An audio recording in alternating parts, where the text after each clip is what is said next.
Hello traders, this is Bhuneshwaran. இன்னைக்கு இந்த வீடியோல எதை பத்தி பார்க்க போறோம் அப்படினு பாத்தீங்கன்னா ஓபன் இன்ட்ரஸ்ட் பத்தி பிகினர்ஸ்க்கு நிறைய சந்தேகங்கள் அப்படிங்கிறது வந்து இருந்துகிட்டே தான் இருக்கு. இன்னைக்கு இந்த வீடியோல முக்கியமான 3 விஷயத்தை பத்தி பார்க்க போறோம். ஓபன் இன்ட்ரஸ்ட் பத்தி நம்ம சொல்லணும் அப்படினா முதல்ல ஓபன் இன்ட்ரஸ்ட்னா என்ன அப்படிங்கிறதுக்கான ஒரு கிளியரான டெஃபினேஷன் அப்படிங்கிறது வந்து நமக்கு தெரிஞ்சிருக்கணும். சோ அதனால ஃபர்ஸ்ட் ஓபன் இன்ட்ரஸ்ட்னா என்ன அப்படிங்கிற மாதிரி பார்ப்போம்.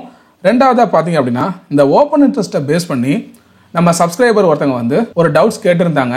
ஸோ அது என்ன கேள்வி, அதுக்கு என்ன கரெக்டான ஆன்சராக இருக்கும் அப்படிங்கிறத பார்க்க போகிறோம். மூணாவதாக பார்த்தீங்கன்னா இந்த ஓப்பன் இன்ட்ரெஸ்ட்டை பேஸ் பண்ணி யாரெல்லாம் ட்ரேட் எடுக்கலாம், எந்த மாதிரியான ட்ரேடருக்கு இந்த ஓப்பன் இன்ட்ரெஸ்ட் அப்படிங்கிறது வந்து சூட்டபுளாக இருக்கும். ஸோ இந்த முக்கியமான 3 விஷயத்தை வந்து இந்த வீடியோவில் நம்ம பார்க்க போகிறோம். ஃபர்ஸ்ட்டு ஓப்பன் இன்ட்ரெஸ்ட் அப்படின்னா என்ன அப்படிங்கிறத பார்ப்போம். ஓப்பன் இன்ட்ரெஸ்ட் அப்படிங்கிறது பார்த்தீங்கன்னா அவுட்ஸ்டாண்டிங் ஆஃப் கான்ட்ராக்ட்.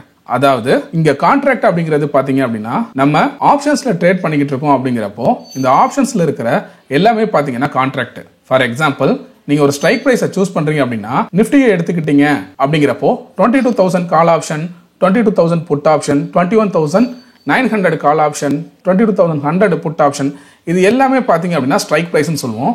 ஸோ இந்த ஸ்ட்ரைக் பிரைஸை நம்ம பை அண்ட் செல் பண்றோம் இல்லையா, ஸோ இதைத்தான் நம்ம வந்து கான்ட்ராக்ட் அப்படின்னு சொல்றோம். ஸோ அப்போ மார்க்கெட்ல கரண்டா ஓப்பனா இருக்கிற கான்ட்ராக்ட் வந்து எவ்வளவு இருக்கோ, ஸோ இதை தான் நம்ம ஓப்பன் இன்ட்ரெஸ்ட் அப்படின்னு சொல்றோம். ஸோ இதில் நம்ம என்ன புரிஞ்சுக்கணும் அப்படின்னு பார்த்தீங்கன்னா பர்டிகுலரா ஒரு ஸ்ட்ரைக்ல கான்ட்ராக்ட் வந்து அதிகமா பில்ட் ஆயிருக்கா இல்ல கம்மியா கிரியேட் ஆயிருக்கா, கால் ஆப்ஷன்ல அதிகமான ஓப்பன் இன்ட்ரெஸ்ட் எந்த ஸ்ட்ரைக்ல வந்து அதிகமா ரைட் ஆயிருக்கோ ஓப்பன்ல இருக்கோ அது வந்து பாத்தீங்கன்னா நமக்கு ரெசிஸ்டன்ஸா ஆக்ட் ஆகிறதுக்கான வாய்ப்பு இருக்கு.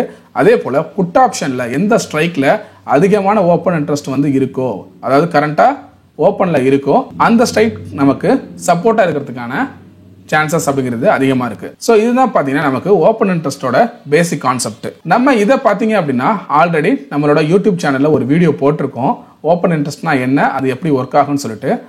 அதோட லிங்கை நான் டிஸ்கிரிப்ஷன்ல கொடுக்குறேன், அதையும் போய் செக் பண்ணி பாருங்க. அதுக்கப்புறம் இந்த வீடியோ பாக்குறீங்க அப்படின்னா இன்னும் உங்களுக்கு ஒரு கிளாரிட்டி இருக்கும். ஸோ நெக்ஸ்ட் நம்ம சப்ஸ்கிரைபர் கேட்ட அந்த கேள்வி என்ன அப்படிங்கிறத பார்ப்போம், அதுக்கான பதில் என்ன அப்படிங்கிறதையும் பார்ப்போம். ஸோ நம்ம சப்ஸ்கிரைபர் என்ன டவுட் கேட்டிருந்தாங்க அப்படின்னா ஓஏல சேஞ்சஸ் ஆனிச்சு அப்படின்னா அது வந்து மார்க்கெட்டோட ப்ரைஸை வந்து அஃபெக்ட் பண்ணுமா, அதாவது மார்க்கெட் வந்து அப் அண்ட் டவுன் வந்து மூவ் ஆகுது, ஓஏல சேஞ்சஸ் நடந்துச்சுன்னா மார்க்கெட்ல சேஞ்சஸ் நடக்குது, அது எப்படி அப்படிங்கிற மாதிரி கேட்டாங்க. ஸோ நான் அதுக்கு வந்து என்ன பதில் கொடுத்திருந்தேன் அப்படின்னா ஷேர் மார்க்கெட்ல பிரைஸ் மூவ்மெண்ட்டை பொறுத்து தான் ஓஏ வந்து சேஞ்ச் ஆகும் அப்படின்னு சொல்லியிருந்தேன். ஸோ இதை டீட்டெயிலாக சொல்லணும் அப்படின்னா ஓஏ சேஞ்சஸ்னால பிரைஸ் வந்து மேலையும் கீழே ஏறி இறங்காது, பிரைஸ் மேலையும் கீழையும் ஏறி இறங்குறதுனால தான் ஓஏ வந்து சேஞ்ச் ஆகும் அப்படிங்கிற மாதிரி சொல்லியிருந்தேன். ஸோ அதுக்கு வந்து அவர் என்ன ரிப்ளை பண்ணியிருந்தாரு அப்படின்னு பார்த்தீங்கன்னா ஸோ இது வந்து கரெக்டான பதில் இல்லையே, அதாவது மார்க்கெட் மேக்கர்ஸ், அதாவது இந்த கான்ட்ராக்டர்ஸ்லாம் இருக்கிறாங்க பார்த்தீங்களா, ஸோ அந்த மார்க்கெட் மேக்கர்ஸ் வந்து ப்ராஃபிட் பண்ணுறதுக்கு பெரிய பெரிய கான்ட்ராக்டர்ஸ்லாம் ப்ராஃபிட் பண்ணுறதுக்கு ஓஏயில் ஏதாவது சேஞ்சஸ் பண்ணி அதிகமாக ஸ்டாக்ஸை வாங்கி விற்பாங்க, அந்த ஓஏ ப்ராப்பராக வந்து ஒர்க் ஆகணும் அப்படிங்கிறதுக்காக இந்த மாதிரி அவர் வந்து சொல்லியிருந்தார். சரியா? ஸோ இப்போ இந்த கேள்விக்கான பதில் அப்படிங்கிறத பார்க்கலாம். இதில் ஃபர்ஸ்ட் நீங்கள் புரிஞ்சுக்க வேண்டிய விஷயம் என்ன அப்படின்னு பார்த்தீங்கன்னா ஓப்பன் இன்ட்ரெஸ்ட்டை முதல்ல எப்படி கிரியேட் பண்ணுவாங்க. ஏன்னா ஆப்ஷன் செல்லர்ஸ் தான் ஓப்பன் இன்ட்ரெஸ்ட்டை ரைட் பண்ணுறாங்க இல்லையா. ஸோ அப்படி இருக்கும்போது அவங்க எதை பேஸ் பண்ணி பர்டிகுலர் ஸ்ட்ரைக்கில் வந்து ஓப்பன் இன்ட்ரெஸ்ட்டை அதிகமாக்கிக்கிட்டே போகிறாங்க அப்படின்னா டெக்னிக்கல்ஸை பேஸ் பண்ணி தான். நான் வந்து பர்டிகுலராக ஒரு ரேஞ்சை பார்க்குறேன். இந்த இப்போ சப்போஸ் ஒரு எக்ஸாம்பிளுக்கு பாருங்க, இந்த 21,850 வந்து நான் சப்போர்ட்டாக இந்த ரேஞ்சை நான் ஃபைண்ட் பண்ணுறேன், ஒரு டெக்னிக்கல் அனாலிசிஸ் பண்ணி இதை நான் வந்து சப்போர்ட்டாக ஃபைண்ட் பண்ணுறேன் அப்படின்னா நான் என்ன பண்ணுவேன், நான் ஒரு ஆப்ஷன் செல்லர் அப்படின்னா இந்த 21,850 புட் ஆப்ஷன் இந்த ஸ்ட்ரைக்கில், அதாவது இந்த கான்ட்ராக்டில் அதிகமான புட் ஆப்ஷனை பார்த்தீங்கன்னா நான் வந்து ரைட் பண்ணுவேன். ஏன்னா இது வந்து எனக்கு ஒரு டெக்னிக்கல் அடிப்படையில் எனக்கு சப்போர்ட்னு தோணுது, அதனால நான் இதில் அதிகமான புட் ஆப்ஷன்ஸை வந்து ரைட் பண்ணுவேன். ஸோ என்ன மாதிரியே டெக்னிக்கல்ஸ் தெரிஞ்சவங்க இல்லை அனாலிசிஸ் தெரிஞ்சவங்க என்ன பண்ணுவாங்க அப்படின்னா, அதாவது இந்த இடத்துல என்ன மாதிரின்னு சொல்ற பொதுவான செல்லர்ஸை சொல்ல வரேன். ஸோ ப்ராப்பரான டெக்னிக்கல் அனாலிசிஸ் பண்ற செல்லர்ஸ் என்ன பண்ணுவாங்க அப்படின்னா அவங்களுக்கும் இது வந்து ஒரு சப்போர்ட் ரேஞ்ச் அப்படிங்கிற மாதிரி ஃபைன் பண்ணியிருப்பாங்க. ஸோ அவங்களும் பார்த்தீங்கன்னா இதில் அதிகமான புட் ஆப்ஷன்ஸை வந்து ரைட் பண்ண ஆரம்பிச்சிருவாங்க. ஏன்னா இதுக்கு கீழே மார்க்கெட் வராது அப்படிங்கிற மாதிரி அவங்க அனாலிசிஸ் பண்ணியிருப்பாங்க. ஸோ கொஞ்சம் கொஞ்சமாக இந்த இடத்துல என்ன ஆகும் அப்படின்னா கான்ட்ராக்டை கிரியேட் பண்ண ஓப்பன் இன்ட்ரெஸ்ட் அப்படிங்கிறது வந்து பார்த்தீங்க அப்படின்னா அதிகமாகிட்டே போயிட்டு இருக்கும். ஸோ ஓப்பன் இன்ட்ரெஸ்ட் கொஞ்சம் கொஞ்சமாக அதிகமாகும் போது ஓப்பன் இன்ட்ரெஸ்ட்டை பேஸ் பண்ணி ட்ரேட் பண்ற மற்ற ட்ரேடர்ஸும் பார்த்தீங்கன்னா பர்டிகுலர் ஸ்ட்ரைக்ல புட் ஆப்ஷன் வந்து அதிகமாகிட்டே போகுது, ஓஏ வந்து இன்க்ரீஸ் ஆகிட்டே போகுது, அப்போ இது வந்து ஒரு சப்போர்ட் ரேஞ்ச் போல அப்படின்னு சொல்லிட்டு பேலன்ஸ் இருக்கிற ட்ரேடர்ஸும் பார்த்தீங்கன்னா அதில் வந்து அதிகமாக வந்து என்ட்ரி ஆவாங்க. அப்போ என்ன ஆகும் அப்படின்னா அந்த இடத்துல வந்து ஓப்பன் இன்ட்ரெஸ்ட் நல்லா இன்க்ரீஸ் ஆகிட்டே இருக்கும். அதே போல தான் எனக்கு ஒரு ரேஞ்ச், இந்த ரேஞ்ச் வந்து எனக்கு ரெசிஸ்டன்ஸ்னு ஃபீல் பண்றேன். அதாவது இந்த 22,300 வந்து எனக்கு நான் ரெசிஸ்டன்ஸ்னு ஃபீல் பண்றேன் அப்படின்னா இந்த 22,300 கால் ஆப்ஷனை பார்த்தீங்கன்னா நான் வந்து செல் பண்ண ஆரம்பிப்பேன். அதாவது இந்த இடத்துல அதிகமான அந்த ஸ்ட்ரைக் பிரைஸ், இந்த 22,300 கால் ஆப்ஷன் ஸ்ட்ரைக் பிரைஸை வந்து நான் வந்து ரைட் பண்ண ஆரம்பிப்பேன். ஏன்னா மார்க்கெட் இதுக்கு கீழே தான் முடியும் அப்படிங்கிற மாதிரி எனக்கு ஒரு ஐடியா இருக்கும். ஏன்னா அது வந்து நான் ரெசிஸ்டன்ஸாக வந்து அனலைசிஸ் பண்ணி வச்சிருக்கேன். இந்த மாதிரியே பெரிய பெரிய ட்ரேடர்ஸ் எல்லாருமே பார்த்தீங்கன்னா, செல்லர்ஸ் எல்லாருமே பார்த்தீங்கன்னா இந்த டெக்னிக்கல்ஸை பேஸ் பண்ணி தான் பர்டிகுலர் ஸ்ட்ரைக்கில் வந்து காலையோ புட்டையோ பார்த்தீங்கன்னா ரைட் பண்ண ஆரம்பிப்பாங்க. ஏன்னா ப்ரைஸ் வந்து அதுக்கு உள்ளாரையே பார்த்தீங்கன்னா ட்ராவல் ஆகிறதுக்கான சான்சஸ் அதிகமாக இருக்குது அப்படின்னு. இது எல்லாத்தையும் பார்த்தீங்கன்னா டெக்னிக்கல் அனாலிசிஸை பேஸ் பண்ணி தான் வந்து ரைட் பண்ணுறாங்க. சரியா? ஏதோ ஒரு இடத்துல வந்து அவங்க ஓப்பன் இன்ட்ரெஸ்ட்டை கிரியேட் பண்ணி அதுக்கு தகுந்த மாதிரிலாம் மார்க்கெட்டை மேனிப்புலேட் பண்ண மாட்டாங்க. அவங்களுக்கு ஒரு ரேஞ்சுங்கிறது வந்து ப்ராப்பரான சப்போர்ட்டு, ஒரு ப்ராப்பரான ரெசிஸ்டன்ஸ் இப்படின்னு அனாலிசிஸ் பண்ணதுக்கு அப்புறம் தான் அந்த ஸ்ட்ரைக்கில் காலையோ புட்டையோ வந்து செல் பண்ணுவாங்க. இது வந்து ஒரு பாயிண்ட். ரெண்டாவது பாயிண்ட், ஒரு பெரிய ட்ரேடர், அதாவது ஒரு இன்ஸ்டிடியூஷனல் ட்ரேடர் நினைச்சாரு அப்படின்னா ஒரு ஸ்டாக், ஒரு சின்ன லெவலில் இருக்கிற ஒரு ஸ்டாக்கை வேணா மேனிப்புலேட் பண்ண முடியும். இல்லை ஓரளவு பார்த்தீங்கன்னா மீடியம் லெவலில் வெயிட்டேஜ் இருக்கிற ஸ்டாக்கை கூட மேனிப்புலேட் பண்ண முடியும். மேனிப்புலேஷனுங்கிறது வந்து சடனாக வால்யூமை இன்க்ரீஸ் பண்ணி ப்ரைஸோட ரேஞ்சை மேலேயோ இல்லை கீழேயோ வந்து அவரால் மேனிப்புலேஷன் பண்ண முடியும். ஆனால் Nifty, bank Nifty, fin Nifty இந்த மாதிரியான இண்டெக்ஸில் மேனிப்புலேஷன்லாம் அந்த அளவுக்கு பண்ண முடியாது. ஏன்னா இதெல்லாம் பார்த்தீங்கன்னா 50 ஹை வெயிட்டட் ஸ்டாக்ஸோட பெஞ்ச் மார்க். அப்படி இருக்கிறப்போ ஏதோ ஒரு ஸ்டாக்ல நீங்க மேனிப்புலேட் பண்றீங்க அப்படின்னா அது வந்து இண்டெக்ஸை பாதிக்காது. சரியா? ஒரு இண்டெக்ஸையே நீங்க, ஒரு இண்டெக்ஸோட பிரைஸையே நீங்க சேஞ்ச் பண்ணணும் அப்படின்னா டாப் மோஸ்ட் இருக்கிற 15 கம்பெனிஸோட பிரைஸை நாச்சு நீங்க மேனிப்புலேட் பண்ண ட்ரை பண்ணணும். அது வந்து பார்த்தீங்கன்னா அவ்வளவு ஈஸியான விஷயம் கிடையாது. அப்படி இருக்கிறப்போ ஓப்பன் இன்ட்ரெஸ்ட் கிரியேட் பண்ற கான்ட்ராக்டர் வந்து அவங்க இஷ்டத்துக்குலாம் வந்து பிரைஸை மேனிப்புலேட் பண்ண முடியாது.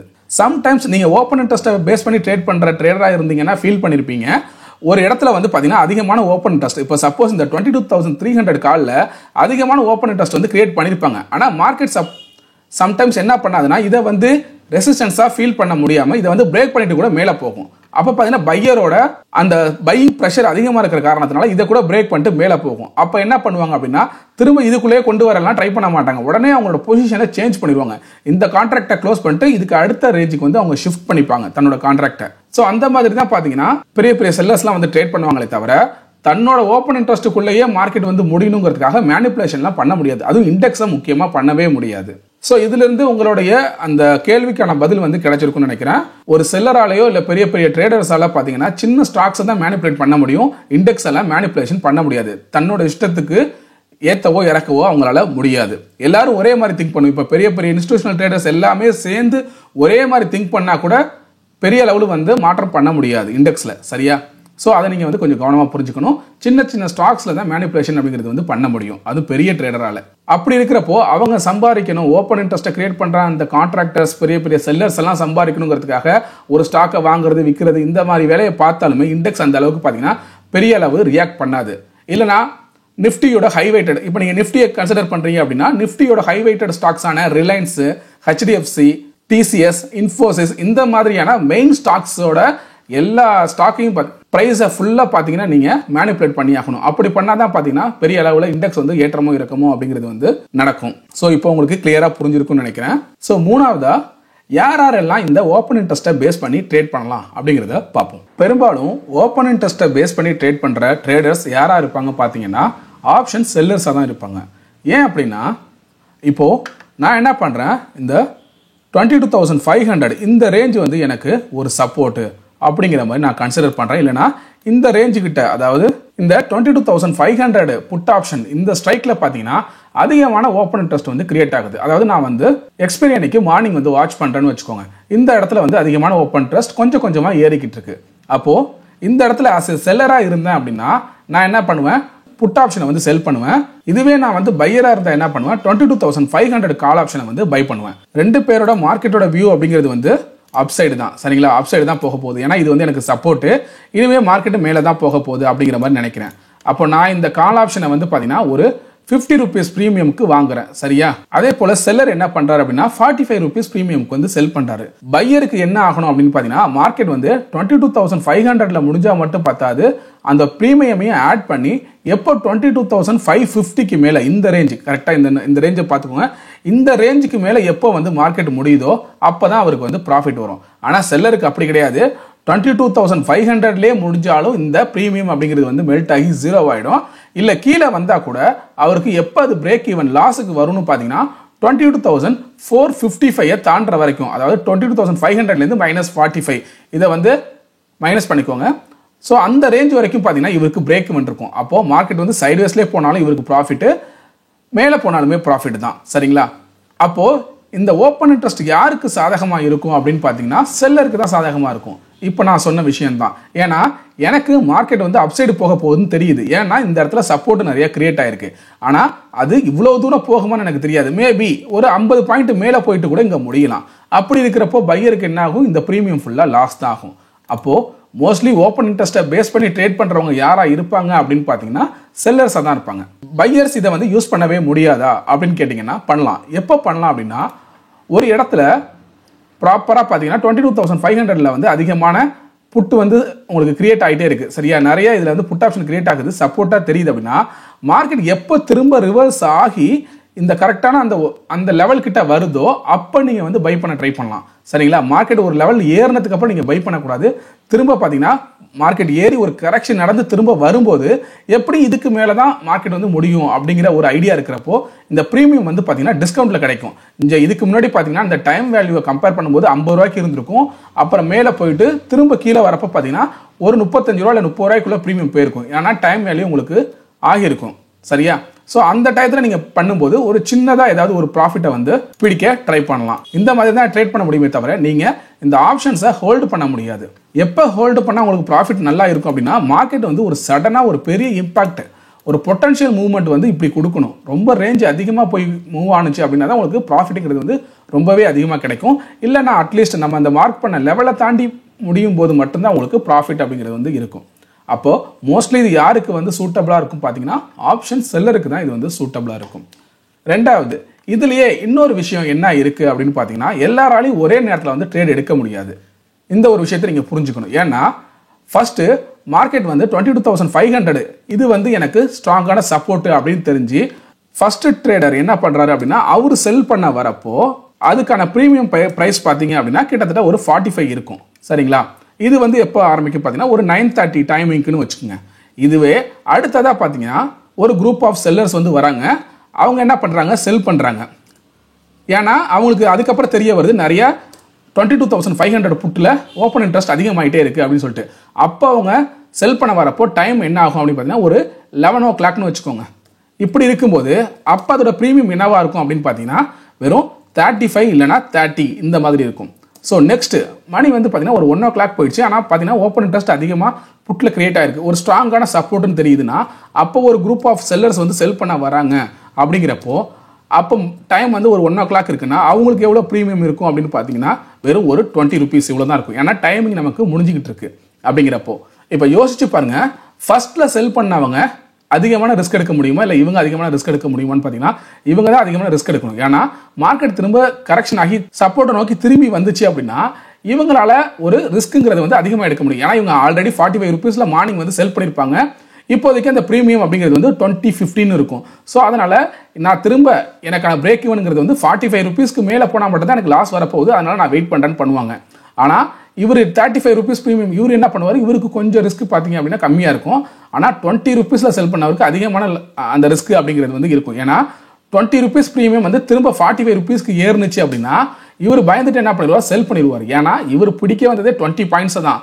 அப்போ ஆல்ரெடி 25 பாயிண்ட்ஸ் மூவ் ஆயிடுச்சு இவருக்கு அகேன்ஸ்டாங்கும் போது ரிஸ்க் ரிவார்டை ப்ராப்பராக ஃபாலோ பண்ண முடியாது அப்படின்னு சொல்லிட்டு இவங்க எல்லாம் பயந்துருவாங்க. ஆனால் ஃபர்ஸ்ட்ல செல் பண்ணார் பார்த்தீங்களா 9:30க்கு, அவருக்கு வந்து திரும்ப 45 rupeesக்கு ப்ரீமியம் போனாலும் கவலை இல்லை. ஏன்னா அவரோட பிரேக் ஈவன் கிட்ட தான் இருக்கும். அவருக்கு வந்து லாஸ் இருந்திருக்காது, நோ லாஸ் கிட்ட தான் இப்போதைக்கு இருப்பார்.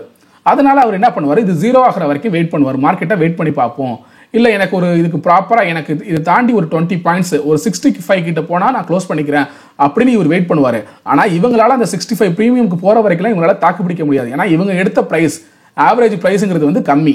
அப்போது நான் வந்து ஓப்பன் இன்ட்ரெஸ்ட்டை பேஸ் பண்ணி ட்ரேட் பண்ணுறேன் அப்படின்னா இதில் எனக்கு முன்னாடி இருக்கிற செல்லர் வந்து ஸோ எவ்வளவு ப்ரீமியமுக்கு வந்து இதை வாங்கினாங்கிறது எனக்கு தெரியாது. ஸோ அதனால அவங்க வந்து எவ்வளோ ரிஸ்க் எடுப்பாங்கிறது எனக்கு தெரியாது. அப்படி இருக்கிறப்போ அவர் ஒரு பிரைஸ்ல வாங்கியிருக்காரு, அந்த இடத்துல நிறைய இது ஓப்பன் இன்ட்ரெஸ்ட் கிரியேட் ஆகிட்டு இருக்குங்கிறதுக்காக தப்பான ஒரு டைமிங்லையும் தப்பான ஒரு பிரைஸையும் போய் நான் வந்து ட்ரேட் பண்றேன்னு வச்சுக்கோங்களேன், அது எனக்கு கண்டிப்பா ரிஸ்க் தான். சரியா? இது உங்களுக்கு கிளியரா புரியும்னு நினைக்கிறேன். நம்ம என்ன பண்ணணும் அப்படின்னா ஒரு இடத்துல சப்போர்ட்னே ஃபார்ம் ஆனாலும் ஆனால் மார்க்கெட் நல்லா மேலே ஏறிச்சுன்னா திரும்ப அந்த இடத்த போய் நம்ம சப்போர்ட்டை கன்சிடர் பண்ணி ட்ரேட் எடுக்கக்கூடாது. ஏன்னா திரும்ப மார்க்கெட் ஒரு லைட்டாக கரெக்ஷன் கொடுத்துனா என்ன ஆகும், எவ்வளவு அளவுக்கு நான் வந்து அந்த இடத்துல ரிஸ்க் எடுக்கிறதுன்னு எனக்கு தெரியாது. இப்போ இதில் நிறைய செனாரியோ நடக்கும். இவ்வளோ தூரம் போன மார்க்கெட் பார்த்தீங்கன்னா சம்டைம்ஸ் இப்படி சப்போர்ட் எடுத்துட்டு அதுக்கப்புறம் பார்த்தீங்கன்னா திரும்ப அதே டைரக்ஷனில் போகும். இது மாதிரி ஒரு 2-3 ட்ரேட் அப்படிங்கிறது வந்து நடந்திருக்கும். ஆனால் சம்டைம்ஸ் என்ன ஆகும் அப்படின்னு பார்த்தீங்கன்னா மார்க்கெட் வந்து இங்கேருந்து போயிருக்கும், இங்கே ட்ரேட் எடுத்திருப்பீங்க, கரெக்ஷன் ஆகும், சரி திரும்ப வந்து மேலே போயிடும் அப்படின்னு சொல்லிட்டு ஹோல்டு பண்ணிக்கிட்டே இருப்பீங்க. சடனாக இந்த சப்போர்ட் கிட்ட வந்துட்டு இதை பிரேக் பண்ணுறப்ப என்ன ஆகும் அப்படின்னா பெரிய ஃபாலை வந்து அது சந்திக்கும். ஏன்னா எல்லாரோட ஸ்டாப் லாஸும் ஹிட் ஆகும். அப்போ பெரிய ஃபாலை அதை சந்திக்கும் போது உங்களோட ப்ரீமியம் நீங்கள் 20 ரூபாய்க்கு வாங்கியிருப்பீங்க, அது பார்த்தீங்கன்னா 100 ரூபாய்க்கு போயிருக்கும் உங்களுக்கு அகேன்ஸ்டா. ஸோ அதனால நம்ம எவ்வளவு ரிஸ்க் எடுக்கிறோம் அப்படிங்கிறது ஒரு கணக்கு இருக்கு. எந்த டைமிங்கில் வாங்குறோம், எவ்வளவு ப்ரீமியமில் வாங்குறோம், இது எல்லாமே பார்த்தீங்கன்னா உங்களோட ரிஸ்க்கு தகுந்த மாதிரி தான் நீங்கள் வந்து எடுத்தாகணும். அதனால நீங்கள் எல்லாருக்கும் முன்னாடியே ஆக்சுவலாக சொல்லுவாங்க இல்லையா, ட்ரேடிங்கில் தான் வந்து நமக்கு காம்படிஷனே கிடையாது அப்படின்னு. யார் வேணாலும் ட்ரேட் பண்ணலாம், எனக்கு பக்கத்தில் இருக்கிற ட்ரேட் பண்ணலாம், என்ன வந்து அஃபெக்ட் பண்ணாது அப்படிலாம் ஒரு விஷயமே கிடையாது. இப்போ இதை கம்பேர் பண்ணி பார்த்தீங்கன்னா 9:30க்கு உங்களுக்கு முன்னாடி ஒருத்தர் அந்த ட்ரேட்ல வந்து என்ட்ரி ஆயிட்டார்னா அவர் வந்து ஹை ப்ரீமியம் பிடிப்பாரு. அவரோட அளவுக்கு உங்களுக்கு நாலேஜ் இல்லை, டெக்னிக்கலா பேஸ் பண்ணி அனலிசிஸ் பண்ண முடியல, ஆனால் நீங்கள் லேட்டாக தான் ஒரு ட்ரேட்ல என்ட்ரி ஆகுறீங்கிறப்போ உங்களுக்கு அவரை விட பார்த்தீங்க அப்படின்னா ஒரு 10 பாயிண்ட்ஸ் இல்லை 50 பாயிண்ட்ஸ் கம்மியாக தான் நீங்கள் வந்து என்ட்ரி ஆவீங்க. அப்போ உங்களுக்கு அந்த 15 rupees அப்படிங்கிறது பார்த்தீங்கன்னா உங்களுக்கு லாஸ் தான் இல்லையா? ஸோ அதனால நீங்கள் இந்த ஓப்பன் இன்ட்ரெஸ்ட்டை பேஸ் பண்ணி ட்ரேட் பண்ணுறதை விட நீங்கள் டெக்னிக்கல்ஸ் பார்த்து ட்ரேட் பண்ணுறீங்க அப்படின்னா அது இன்னும் உங்களுக்கு பெட்டரான ஒரு ப்ராஃபிட் அண்ட் ரிஸ்க் ரிவார்டை வந்து ஃபாலோ பண்ணுற மாதிரி இருக்கும். அதுக்காக ஓப்பன் இன்ட்ரெஸ்ட்டை பார்க்காதீங்கன்னு சொல்லலை, ஓப்பன் இன்ட்ரெஸ்ட்டை ஒரு அடிஷனல் ஃபேக்டராக வந்து நீங்கள் வச்சுக்கோங்க ஒரு கன்ஃபர்மேஷனுக்காக. இன்னொன்று, இந்த ஓஐ டேட்டாவை யாரெல்லாம் வந்து மேக்ஸிமம் யூஸ் பண்ணலாம் அப்படின்னு பார்த்தீங்கன்னா இந்த நான் டைரக்ஷனல் ட்ரேடிங் பண்ணுறவங்க, இந்த strangle, straddle, iron condor, iron ஃப்ளைலாம் பண்ணுறாங்க பார்த்தீங்களா, அவங்க வந்து யூஸ் பண்ணலாம். ஏன்னா அவங்க வந்து ஒரு ரேஞ்ச், 2 ரேஞ்ச் வந்து மேலே வந்து ஒரு கால் ஆப்ஷன் ரெசிஸ்டன்ஸை பார்த்தீங்கன்னா ரெசிஸ்டன்ஸில் கால் ஆப்ஷனை வந்து செல் பண்ணுவாங்க. அதே போல் கீழே சப்போர்ட் கிட்ட பார்த்தீங்கன்னா ஒரு புட் ஆப்ஷனை செல் பண்ணுவாங்க. இதுக்குள்ளேயே மார்க்கெட் முடிஞ்சா அவங்களுக்கு ப்ராஃபிட் அந்த மாதிரி அவங்க வந்து கன்சிடர் பண்ணுவாங்க. அப்படி இருக்கிறவங்களுக்கு மார்க்கெட் என்ன ஆகும், ஸோ அப்படி நினைக்கிறவங்களுக்கு மார்க்கெட் இதுக்குள்ளே ஏறி இறங்கி எங்கே போய் முடிஞ்சாலுமே பார்த்தீங்க அப்படின்னா ப்ராஃபிட் தான் கிடைக்க போகுது. சரியா? ஸோ நீங்கள் வந்து இந்த மாதிரி நான் டைரக்ஷனல் ட்ரேடிங் பண்ணி ஸ்ட்ராட்டஜி யூஸ் பண்ணி ட்ரேட் பண்ணுறவங்களா இருந்தீங்க அப்படின்னா நீங்கள் ஓப்பன் இன்ட்ரெஸ்ட்டை தாராளமாக வந்து செக் பண்ணி அதை பேஸ் பண்ணியே ட்ரேட் பண்ணலாம். ஆனால் நீங்கள் டைரக்ஷன் பேஸ் பண்ணி ட்ரேட் பண்ணுறீங்க அப்படின்னா நீங்கள் டெக்னிக்கல்ஸை முதல்ல ஃபாலோ பண்ணுங்கள். ஒரு அடிஷனல் கன்ஃபர்மேஷனுக்கு வேணால் ஓப்பன் இன்ட்ரெஸ்ட்டை செக் பண்ணிக்கோங்க. ஸோ இப்போ உங்களுக்கு கிளியராக புரிஞ்சிருக்குன்னு நினைக்கிறேன். ஸோ நீங்கள் எந்த மாதிரியான ட்ரேடராக இருக்கீங்க, நீங்கள் வந்து இந்த ஓப்பன் இன்ட்ரெஸ்ட்டை பேஸ் பண்ணி ட்ரேட் எடுக்கலாமா வேண்டாமா, இந்த மாதிரியான சந்தேகங்கள் உங்களுக்கு இப்போ வந்து கிளியர் ஆயிருக்குன்னு நினைக்கிறேன். ஸோ இப்போ இந்த வீடியோவில் நம்ம ஓவராலாக பார்த்தீங்கன்னா 3 இம்பார்ட்டன்ட் டாபிக்ஸ் பார்த்துட்டோம். ஓப்பன் இன்ட்ரெஸ்ட்னா என்னன்னு பார்த்தோம். 2வது நம்மளோட சப்ஸ்கிரைபர் அவரோட டவுட்டை கிளியர் பண்ணுறதுக்கான ஒரு சொல்யூஷன் பார்த்தோம். 3வது பார்த்தீங்கன்னா ஓப்பன் இன்ட்ரெஸ்ட்டை யாரெல்லாம் பேஸ் பண்ணி ட்ரேட் பண்ணலாம் அப்படிங்கிறத பார்த்தாச்சு. சரியா? ஸோ இந்த வீடியோ உங்களுக்கு பிடிச்சிருந்துச்சுன்னா லைக் பண்ணுங்கள், உங்கள் ஃப்ரெண்ட்ஸ்க்கும் ஷேர் பண்ணுங்கள். உங்களுக்கு ஏதாவது சந்தேகங்கள் இருந்தால் கமெண்ட் பண்ணுங்கள், மறக்காமல் சப்ஸ்கிரைப் பண்ணுங்கள். தேங்க்யூ.